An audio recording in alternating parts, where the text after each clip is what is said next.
1장 51절에 1장 51절에 무슨 얘기였죠?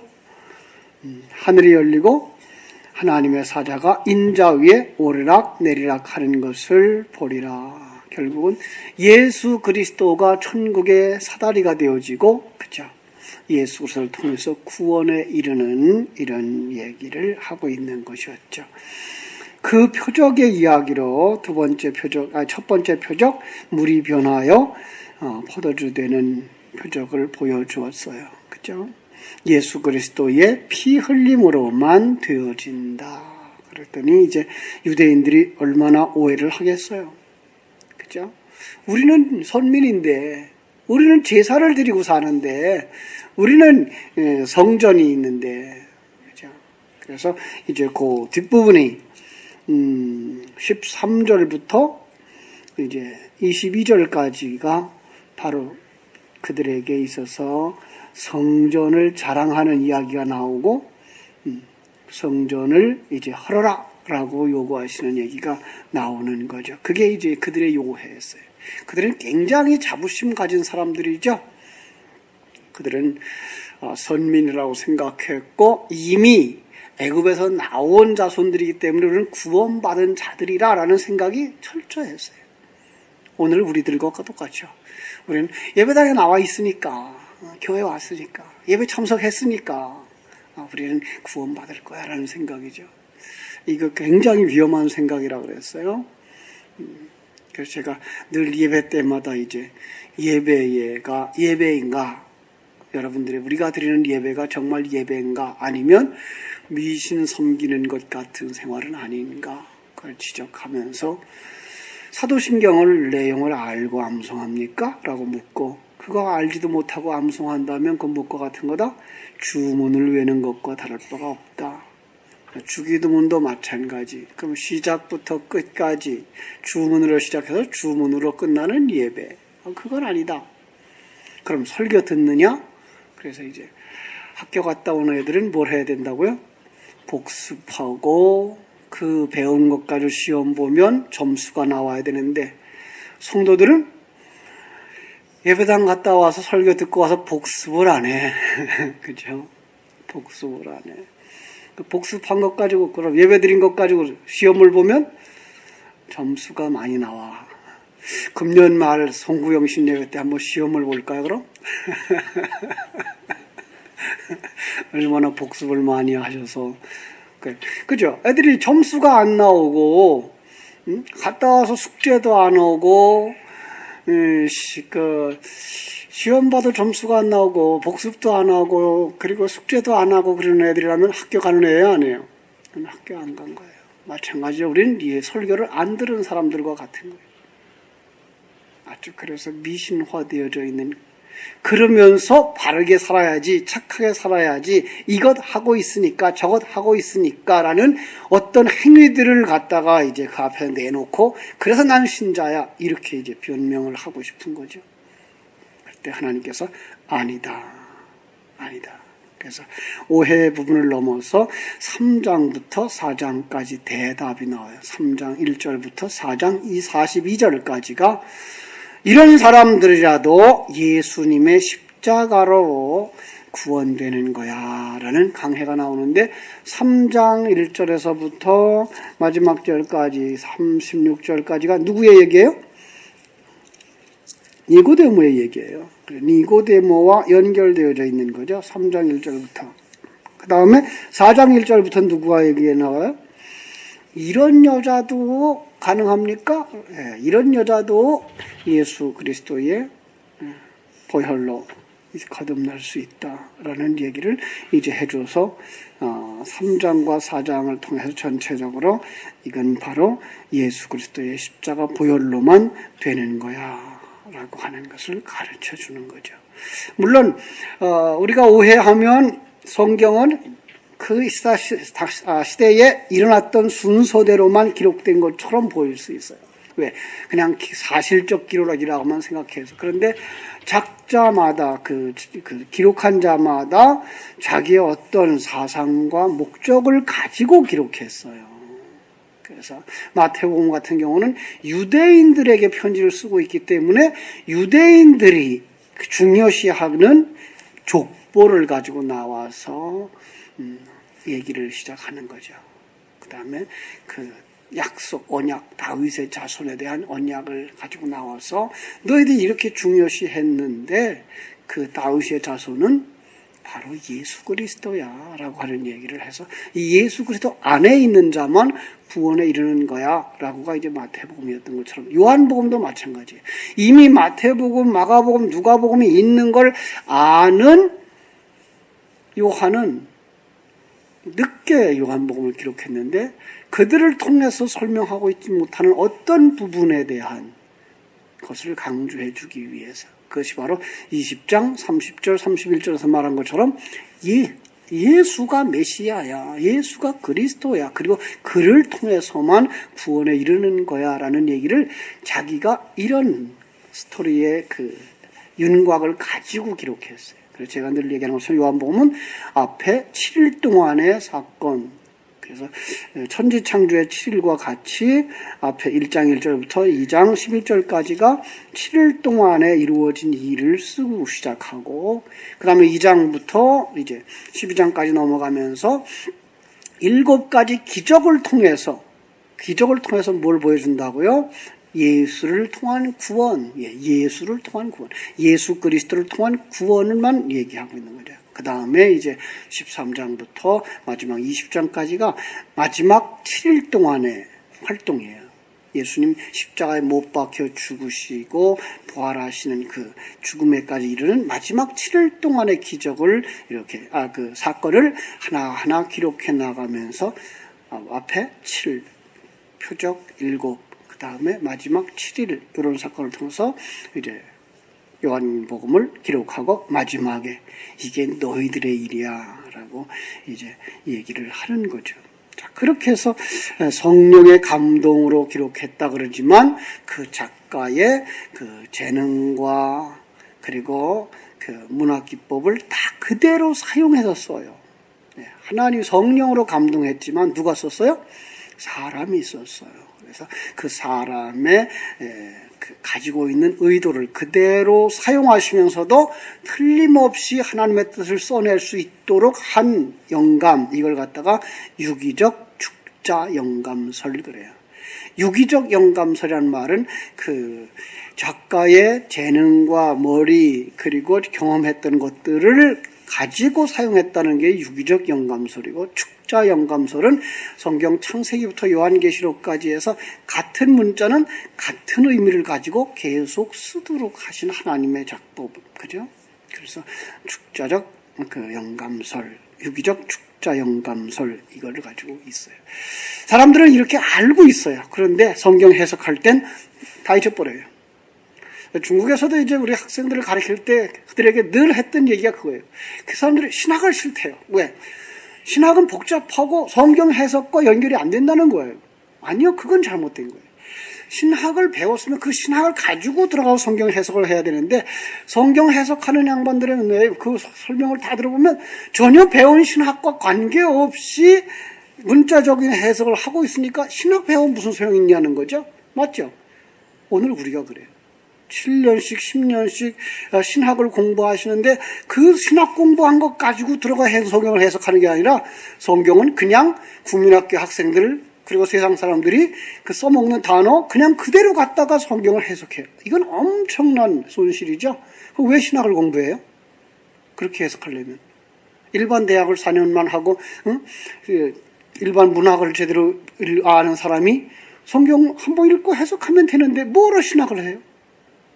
아니에요. 신학은 이거 찾아낼 수 있어야 돼요. 축자 영감설을 찾아낼 수 있어야 되는 거죠. 그리고 신학적인 각도에서 성경 전체를 꿰뚫어 볼 수 있어야 되는 거예요. 그죠?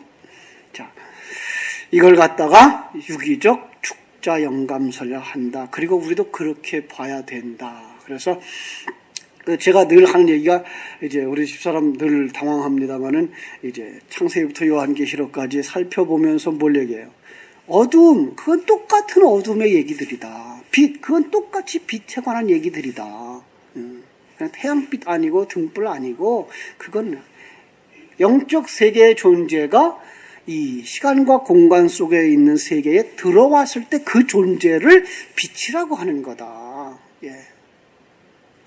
그래서 너희도 세상의 빛이니라는 말도 역시 너희는 뭐예요? 너희는 하늘나라 백성들이야. 그런데 지금 이 땅에 와 있는 거야. 라는 얘기를 하고 있는 거지. 이 땅에서 자기를 희생하면서 남 앞에 자기 이름 드러내고 하나님 이름 드러내는 이런 사람으로 살아야 되는 빛이 아닌 거라는 거예요. 이런 면에서 전체적인 것은 축자 영감설로 되어져 있는 것. 그래서 바벨론, 바벨탑, 바벨론의 문화 똑같아요. 전체 예언서 속에서 요한계시록까지 나가면서 그 바벨론이라고 하는 뜻은 똑같은 그런 자기를 나세우기 위해 자기 의를 세우고 자기가 왕되기 위해서 힘을 모으는 자들의 사상. 이게 바벨론 문화고 바벨론이에요. 그래서 요한계시록에서 무너졌도다 바벨론이여라고 말할 때도 이것이 무너지는 거예요. 그리고 그 속에서 그게 무너지면 뭐가 나와요? 하나님의 백성들이 나오는 거죠. 결국은 세상 속에서의 그런 문화보다도 더 중요한 건 내 안에 있는 바벨론 문화, 옛사람의 문화가 무너지는 그림을 그리고 있는 거다. 이게 유기적 축자 영감설. 자, 그런 면에서 니고데모는 어떤 사람입니까? 부자입니다. 일단 부자입니다. 우리가 그렇게도 부러워하는 부자. 사람들이 참 부자 부러워하죠. 그렇죠? 바리새인입니다. 율법에 있어서 완전한 자입니다. 행위로 나한테 흠잡아봐. 이럴 만큼 그들은 완전한 자입니다. 착한 사람입니다. 정말 남들을 위해서 희생한 사람입니다. 그들은 자기들의 재산 다 나눠줬어요. 그 부자인데도 불구하고 또 가난한 자인데도 불구하고 자기들의 삶을 다 나눴어요. 그리고 가난한 자들을 돕기 위해서 일주일에 2번씩 금식을 해요. 그래서 금식 쌀 가지고 구제를 했어요. 얼마나 착한 사람들이에요. 거기다가 또 지위까지 높아요. 랍비예요. 성경 지식에 아주 해박한 사람입니다. 유대인의 지도자입니다. 그 사람이 뭐까지 할 수 있는가 하면 사면권까지 있어요. 그러니까 죄를 정해서 이 사람 형무소에 보낼 수도 있고 이 사람을 풀어낼 수도 있을 만큼 권위를 가진 판단에 능하고 그렇게 잘 분석할 수 있는 이런 지도자. 겸손하기까지 해요. 참 이렇게 연세 드시고 지위 높은 분이 밤에 예수님 찾아와서 선생님이라고 말할 만큼 겸손해요. 참 세상 사람들은 이런 사람을 가지고 뭐라 그래요? 부처님 가운데 토막 같다. 법이 없어도 살 사람, 이런 사람들은 천국에 가고도 남을 사람, 이렇게 칭찬하는 사람. 그래서 사람들이 다 부러워하죠. 그죠? 오늘 우리도 그런 사람들이 있어요. 참 이런 사람들이 참 다루기 힘든데 뭔가 하면 나는 잘하고 있어요 라고 하는 사람들. 정말 잘하는 사람. 착하게 살고 죄 안 짓고 살고 법을 안 어기면서 살고 그리고 열심히 교회에 나와서 봉사하고 성경도 잘 알고 그런 사람들이 마음속에 뭐가 있어요? 나는 괜찮은 사람이야. 이게 있어요. 그런 사람들한테 죄인입니다라고 말하면 아주 싫어하죠. 내가 왜 죄인입니까? 난 다 잘하고 있습니다.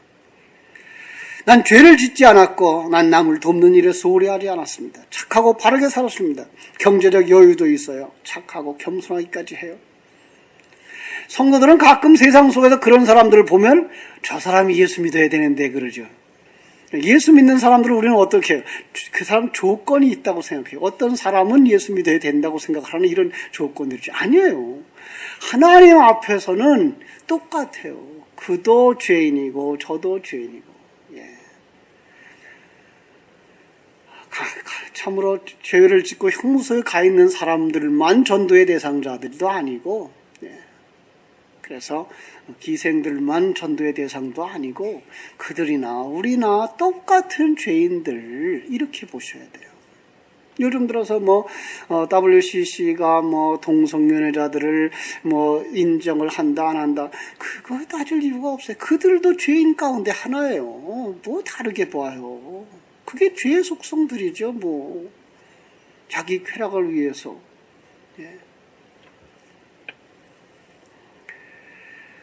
그 얘기를 하다가 한번 동성연애자들의 실태를 찍어놓은 그 유튜브에 나와 있는 하나의 영상을 봤는데 아주 끔찍하더군요.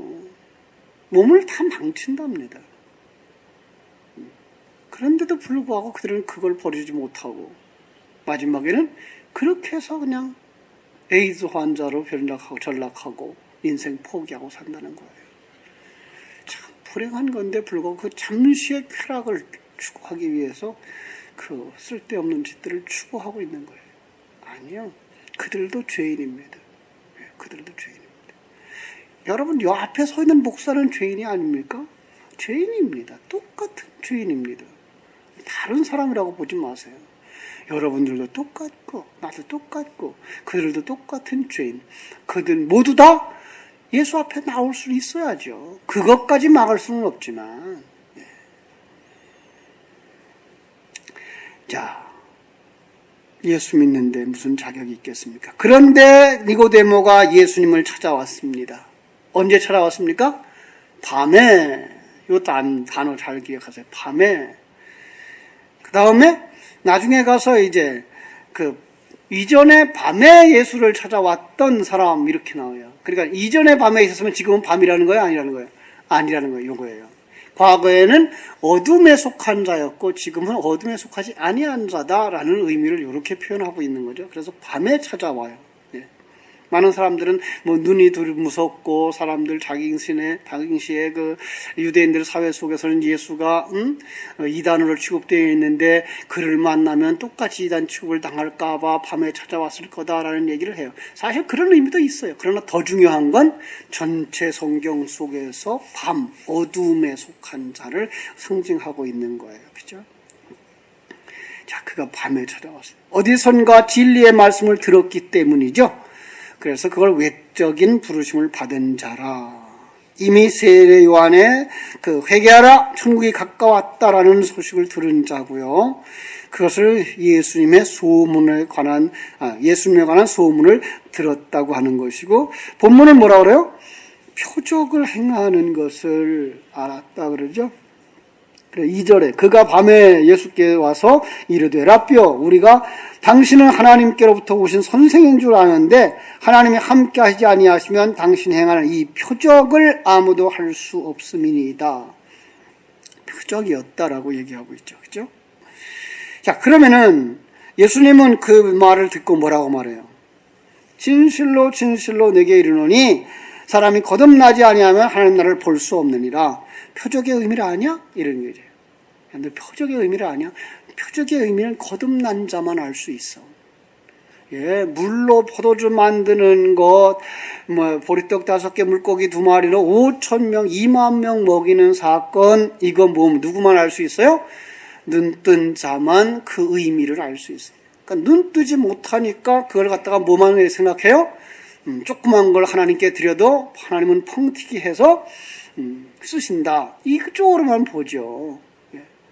그게 예수 그리스도의 살과 피를 통하여서 구원을 주는 이 기적으로 보지 못하고 그냥 물질적이고 세상적인 걸로 표현할 수밖에 없는 거죠.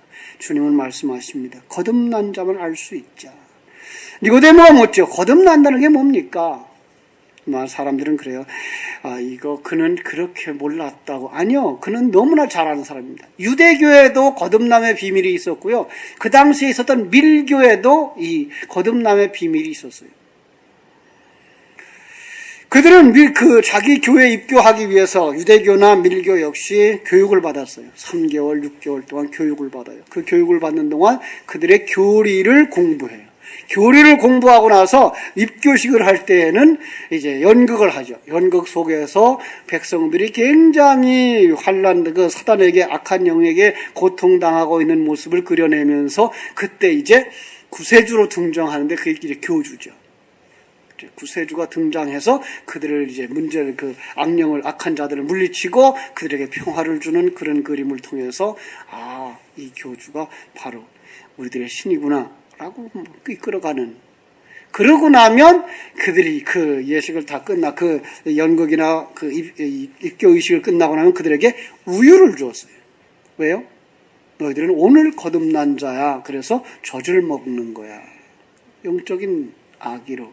그런데 니고데모는 유대교에 들어온 사람들의 모습이나 밀교에 들어가서 입교했다는 사람들의 모습이 변하질 않았어요. 그래서 물어보는 거죠. 그 정도는 아니죠, 이 얘기예요. 그건 아니죠. 예수님, 그래, 그건 아니야. 영으로 난 건 영이고 육으로 난 건 육이야 라고 말하는 거죠. 아무리 사람이 그렇게 의식을 치르고 학습을 한다고 그래도 소경이 가르치고 소경이 인도하면 그냥 소경 세계의 이야기일 뿐이야.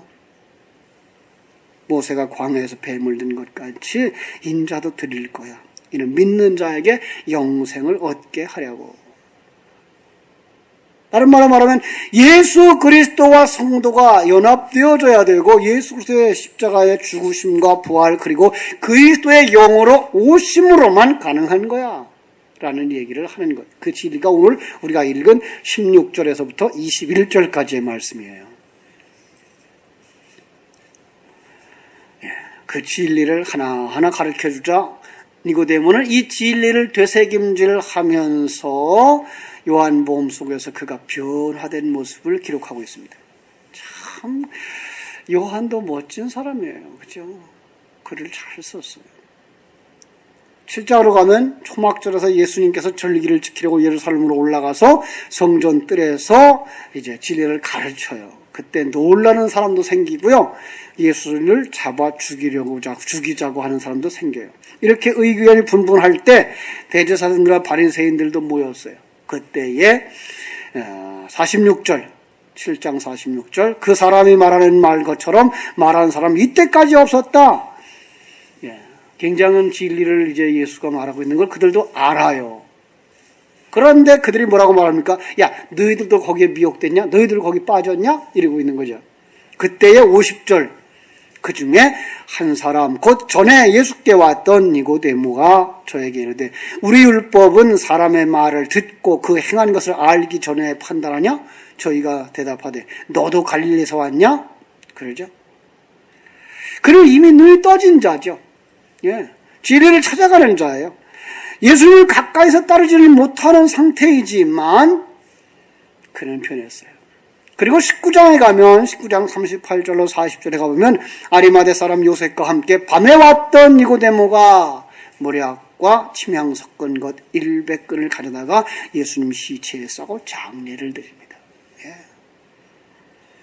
자, 7장에서는 그가 예수께 왔던이라는 말만 있지 저 말이 없어요. 밤에라는 말이. 그런데 50절에는 완전히 이전에, 그죠? 곧 전에 예수께 왔던.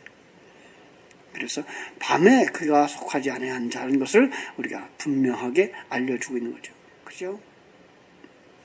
자, 사도행전 강해 때 말씀드린 것처럼 니고데모는 신앙 고백을 하는 겁니다. 장례를 치르면서. 예수님의 장례를 치르면서. 근데 저는 요즘 또 거기서부터 한 걸음 더 나가서 예수님의 장례를 저는 니고데모의 옛사람의 장례까지 연결시키고 싶은 것이 강해요. 그죠?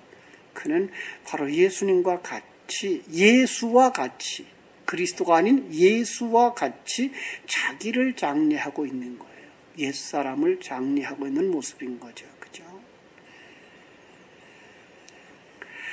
거듭남은 바람이 임으로 불듯 일어난다 하지 않았습니까?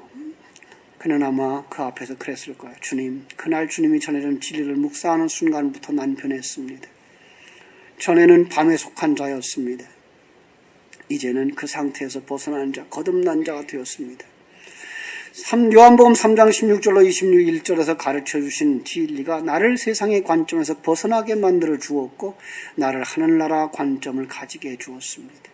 그 감격의 눈물 주님 앞에 흘리면서, 그죠? 다시 볼 수 없다고 하는 눈물이 아니라 매일 함께 동행하는 그 감격과 감사의 눈물. 그러죠. 오늘 우리가 여기까지 갈 수 있어야 돼. 우리 예수님이 멀리 계신 분이 아닌 내 곁에 계시고 나와 함께 계셔서 한순간도 떠나지 아니하시고 내 안에 거하시는 그분. 그래서 감사하고 감격해야 되는 거죠. 그리고 우리는 3장 16절로 21절 니고데모가 들었던 그 진리를 다시 한번 정리할 수 있었으면 좋겠어요.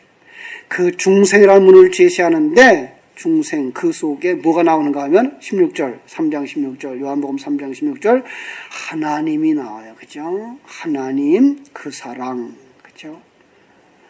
보입니까? 16절 17절 통해서 하나님의 그 사랑. 그죠? 여러분 그 사랑을 뭐라고 표현할 거예요? 우리가 하나님 사랑 여러분 느껴요? 이거 우리가 생각하는 인간의 감정과 감정의 결합이 아닌 하나님을 알고 하나님의 계획을 알고 그것이 나에게 향한 계획인 것이며 내 안에서 실현되는 계획인 것을 알 때 그걸 하나님을 사랑한다라고 하는 거예요. 우리가 하나님을 알고 그 하나님의 계획 속에 있는 자신을 알 때 그가 하나님을 사랑하는 자라는 거예요. 그리고 그 사랑을 다른 사람에게 전해주고 그리스도의 진리, 구원의 복음, 하나님의 계획을 다른 사람한테 전해줄 때 그걸 이웃사랑하는 거예요. 그러니까 저는 매 순간 여러분을 사랑하는 거죠. 진리의 말씀으로 그들에게 펼쳐주어서 그들로 하여금 죄악 세상에서 벗어나오도록 하는 것, 그게 참 사랑인 거죠. 하나님의 창조를 알고 섭리와 경륜을 알고 동의하고 신뢰하는 것. 그리고 17절 설명하죠. 17절부터. 예. 하나님이 그 계획 실현하는 중심에 뭐가 있다고요? 저주나 심판이 아니고 구원과 축복이다라는 거예요. 그렇죠? 17절. 하나님이 그 아들을 세상에 보내신 것은 세상을 심판하려 하심이 아니고 그런 말미암아 세상을 구원받게 하려 하심이냐. 이 세상을 모든 세상으로 보시면 큰일 나요. 그죠? 그러면 이제 보편구원론이 나오죠. 만민구원설이 나와요. 모두가 다 구원받는다 그래요. 교회 나온 사람이나 교회 나오지 않은 사람이나 다 구원받는다고. 천만의 말씀이에요. 요한복음 속에 있는 세계는 뭐라 그랬죠? 멸망받을 세계와 그 속에서 건전받았지만 너희도 그 속성을 가진 자들이야 라고 하는 구원받은 세상. 그래서 요한복음 3장 16절이 말하는 하나님이 세상을 이처럼 사랑하사에 이 세상도 어떤 세상? 그 세상에서 건져낸 하나님의 백성인 세상. 요한일서에서는 세상을 사랑하지 마라. 그 세상은 어떤 세상? 멸망받을 세상. 예. 그러니까 두 마음을 가진 세상, 윤리와 도덕, 그 다음에 율법 체제, 인과의 율에 속한 세계, 그걸 갖다가 세상. 그건 사랑하지 마라. 그러나 하나님은 누굴 사랑한다고요? 그 속에서 자기 백성을 건져서 이들을 사랑하는 거야. 그래서 이들을 위하여서, 이들을 구원을 위해서 역사가 돌아가고 있는 거야 라는 얘기를 하고 있다는 사실 결코 잊지 마세요. 그런데 그 반대로 독생자를 믿는 자는 어떻게 된다고요? 그들이 세상이고요. 두 번째 세상이고요. 이미 심판을 받은 거래요. 독생자를 믿지 않는 자는 뭐예요? 이미 심판을 받은 거예요. 그냥 버려진 자들이에요. 여러분. 그럼 심판 언제 받았어요? 여러분 우리는 아주 쉽게 오해하는 부분이 뭔가요? 심판을 언제 받는다고요? 요한계시록 20장 15절에서부터 21절 가야 심판을 받는다고. 시간적으로. 그래서 인류가 다 끝나고 예수님 재림하고 죽었던 자 부활하고 어떤 사람은 또 거기다 천년 왕국까지 살고 그 다음 나서 이제 심판을 한다고 생각을 하는데 천만의 말씀. 여기서 그렇게 말씀하잖아요. 그죠? 18절. 그를 믿는 자는 심판을 받지 아니하는 것이요 믿지 아니하는 자는 하나님의 독생자의 이름을 믿지 아니함으로 벌써 언제? 창세전부터 심판을 받은 것이니라. 그런데 그게 어디서 드러나요? 그게가 예수 그리스도의 십자가에서 드러나요. 그래서 예수 그리스도의 십자가를 통해서도 역시 심판과 그다음에 구원이 보여지는 건데 우리는 그 예수 그리스도의 십자가의 죽으심과 부활을 시간과 공간적인 개념으로 보지 아니하고 영적인 개념으로 봐서 창세 전에 예수 그리스도가 십자가에서 죽으시고 부활하셨다는 그 창세 전도 역시 시간의 개념으로 보지 마시고 시간과 공간 밖에 예수 그리스도가 이렇게 보시면 더 정확하게 보일 거예요. 그렇죠? 어떻게 존재한다고요? 그들이 이제 어둠을 사랑하는 자들이기 때문에 19절 그죠? 그 정죄는 이것이니 곧 빛이 세상에 왔을 때 사람들이 자기 행위가 악함으로 빛보다 어둠을 더 사랑한 것이니라. 그죠? 빛보다 어둠을 더 사랑했다라는 말은 둘 중에 하나는 조금 더 사랑하고 조금 덜 사랑했다는 얘기가 아니고 하나만 사랑하는 거예요. 그들은 왜? 주님은 늘 그랬어요. 한 사람이 두 주인을 섬길 수 없다. 그죠? 이것만 섬기는 거예요. 하나만 섬겨요. 선택은 하나만 할 수 있어요. 그들은 뭘 사랑했다? 세상을 사랑했다. 그 세상이 어떤 세상이요? 빛이 아니고 어둠이다. 요한일서 2장 15절로 17절에 보면 이 세상이나 이 세상에 있는 것을 사랑하지 마라. 그건 다 아버지께 속한 것이 아니니라. 이렇게죠. 그죠? 어둠, 이 세상, 세상의 것, 그것 사랑하면 하나님 사랑할 수 없다. 그죠? 반대로 하나님의 사람들은 21절 뭐라고 말해요? 진리를 따르는 자는 빛으로 오나니 이는 그 행위가 하나님 안에서 행한 것임을 나타내려 함이니라. 진리를 쫓느라는 빛으로 온다라는 말보다는 빛이 와서 그를 빛으로 끌고 가는 것. 이 두 가지 다 해도 돼요. 하나는 뭐예요? 하나님이 본래 하나님의 백성 속에는 빛을 향하여 달려가는 속성을 주셨다. 그래서 빛이 드러나자 그들이 다 빛으로 날아오는 거죠. 제가 늘 얘기하는 것처럼 여름밤에 횃불을 들면 나방들이 횃불로 날아오죠. 그런데 방 안에 들어가서 전기불을 탁 켜는 순간 바퀴벌레는 빛을 피해서 도망가는 것처럼. 그러니까 똑같은 곤충인데 어떤 곤충들은 빛이 보면 빛을 와요. 왜 올까요? 죽으려고 오죠. 그래서 그 옛사람을 죽여야 새 사람으로 태어나니까. 그죠? 조금 어거지 같을지 모르는데 자꾸만 이렇게 계속 보시면 그게 보여요. 그렇죠? 빛으로 오면 죽어요. 그런데 그들은 빛으로 와요. 죽으려고요. 옛사람은 죽어야 돼요. 그래서 성경은 성도의 죽음을 귀히 여기신다고요. 여러분, 우리가 살고 싶어서 이 생 사는 게 아니고요. 죽기 위해서 한다는 사실을 아십니까? 우리는 태어나면서부터 우리는 어디를 향하여 가죠? 죽기 위해서 가는 거예요. 그런데 조금 일찍 죽었다고 뭐 그렇게 눈물을 많이 흘려요? 우리는 완성되어져서야만 가는 거기 때문에 결코 그것 때문에 눈물 흘릴 일은 없어요. 그죠? 그게 우리 속에 있어요. 빛을 향한 속성. 그런데 빛이 와서 비치는 그 빛, 진리의 선포는 뭐예요? 죽으라예요. 아주 간단하게 얘기하면. 그죠? 자기 부인하고 자기 십자가 지고. 그러면 이제 우리는 옛날엔 그렇게 생각했죠? 자기 십자가는 뭐라고 생각했어요? 말썽꾸러기 남편, 그죠? 말썽꾸러기 자식, 이게 제 십자가라고 그랬죠. 힘들게 한다고. 아니야.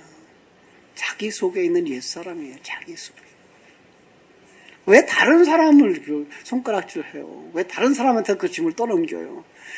그들 때문에 뭐 하는 거라고요? 내가 만들어져 가는 거라니까요. 예. 얼마나 고마워요. 그래서 고마워해야죠. 그죠? 그럼요. 여러분에게 힘들게 하고 그리고 여러분을 괴롭게 했던 그들이 다 감사할 분들이에요. 고마워할 분들이에요. 여러분을 만들어 가시는 하나님의 도구이기 때문에. 이번 기회에 바로 그 계기가 참 하나님이 함께 하셨구나. 하나님의 도구구나 하고 거기에서부터 더 나아가서 이제는 그들을 용서하고 관용하고 그들을 사랑하는 단계까지 가셔야 돼요. 그래야 고맙다고 하는 말이 나올 수 있어요. 그래서 16절로 21절이 읽으면 읽을수록 가슴 벅차오르는 겁니다. 내 안에서 새 사람을 완성시키는 하나님. 지금까지 살아왔던 옛사람은 반드시 버려야 할 정죄받은 몸, 빛을 따르는 자가 되기로 결심하는 것입니다. 이게 보였어요. 이게 니고데모의 눈에 보였어요. 그 잘난 사람의 눈에 키도 작고 두 번 다시 바라보고 싶지도 않은 그 예수의 모습이 메시아로 보이는 거예요. 이게 기적인 거예요. 그렇죠? 세상의 윤리 도덕과 철학 가지고는 이 십자가의 도리가 정말 볼품없어요. 정말 볼품없어요. 그걸 가지고 이 세상에서 어떻게 살아요? 그런데 이게 살 길이구나가 보여지는 거예요. 이게 눈 열린 사람들이에요. 이게 교회 예배당에 나와서 오늘 설교가 이것이 들어줘야 되는 거예요. 이게 들려줘야 되는 거구나. 이게 바르게 보는 사람들이에요. 그러지 못하면 세상 종교화되어지고 세상 다른 종교와 다를 바가 없이 우리도 다 잘된 사람, 훌륭한 사람 되기 원해서 만들어져 가는 거라 그래서 세상 사람들은 손에 손잡고가 나오는 거죠. 그게 WCC였던 거죠. 그래서 보수주의 신학과 그 목회자들은 이번에도 부산에서 있는 WCC 집회를 절대로 반대했고, 그러나 통합 측과 일부 신령한 눈이 안 열린 사람들은 그 일이 좋다고 앞장섰고